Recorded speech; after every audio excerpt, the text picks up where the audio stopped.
All right, let's dive in. I know you're interested in disco, and not just the surface stuff, but the real story behind it. And you know what? Our source material, a podcast episode, goes way deeper than you might think. Disco isn't just fun and games, it's tied to social movements, even the music we hear today. It's kind of wild, right? Something so danceable can tell us so much about an era. So true. So our story begins in the early 70s. We're talking urban US, think New York, where soul, funk, dance music all blended together. Yeah, that melting pot was crucial. And then you had these artists who took it to the next level. Gloria Gaynor, Donna Summer, the Bee Gees. They didn't just have hits, they created the sound of disco. Exactly.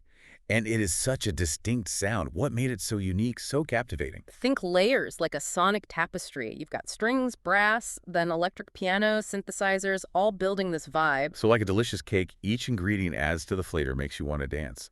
The source mentions four-on-the-floor beats and syncopated bass lines. But honestly, I need a translation. Some of us aren't music theory experts. No problem. Four on the floor is that steady beat, like a heartbeat driving the music forward. It's that pulse you feel. Impossible not to move to.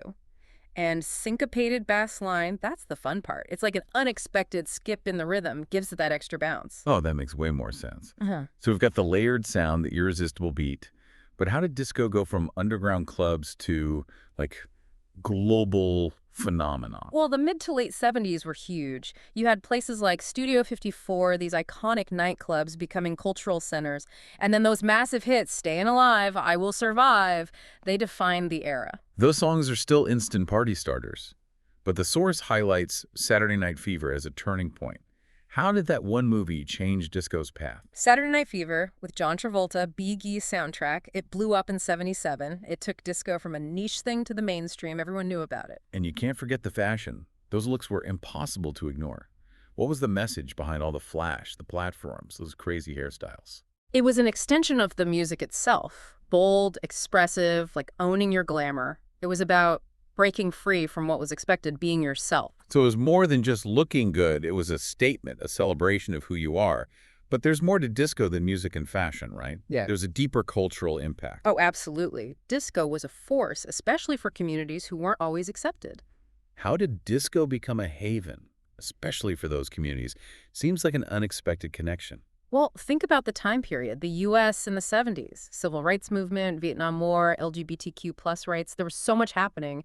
Disco offered this space, to come together, celebrate, just be. It's like a sense of belonging you might not find elsewhere. So it was more than a party. It was a refuge, an escape.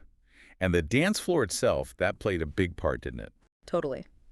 The dance floor became about self-expression, letting loose, being you, connecting with people through movement.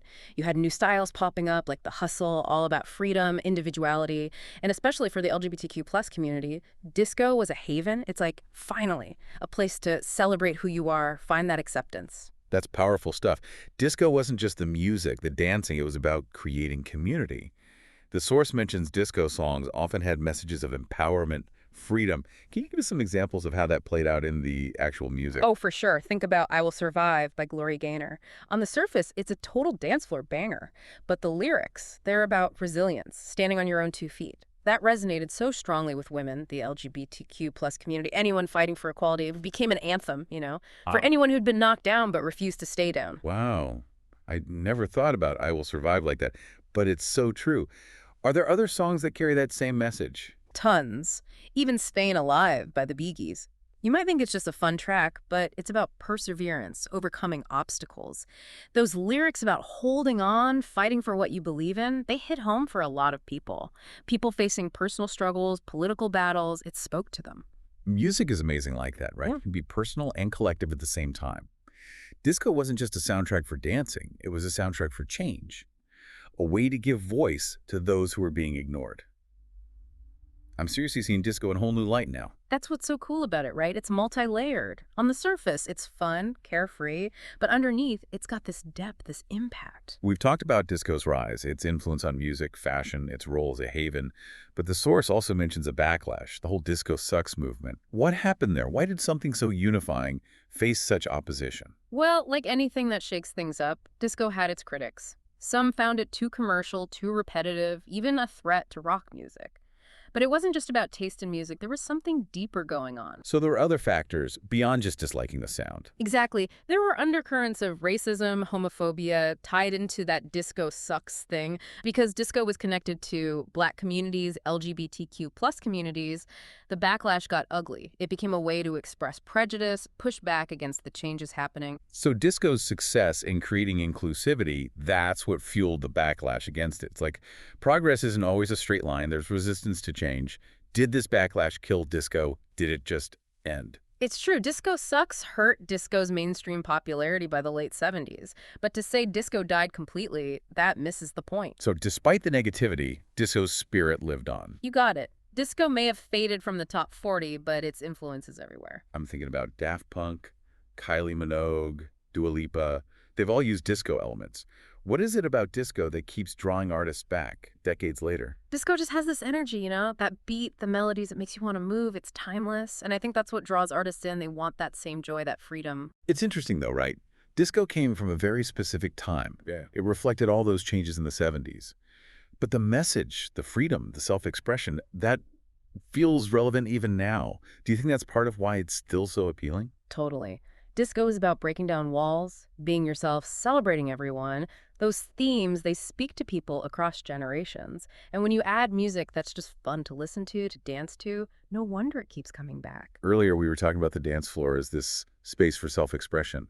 Do you think those spaces still exist? Where do people find that freedom, that community now? That's a good question. Maybe it's not about one genre anymore. Maybe it's more about the feeling, you know? That connection, that release you get with others who love the same music. So it could be a concert, a festival, a club night. As long as it creates that space to be yourself, to connect, disco's spirit is alive. Exactly. And it's not just physical spaces either. Think about online communities, how music brings people together online. It's all that same need to find your people, share the joy of music. Makes you wonder, right? What will people say about today's music 50 years from now? Will they look back and see it as a reflection of our time, just like we do with disco? That's what's so fascinating about music. It's a snapshot. It captures the emotions, the ideas, the whole vibe of a moment.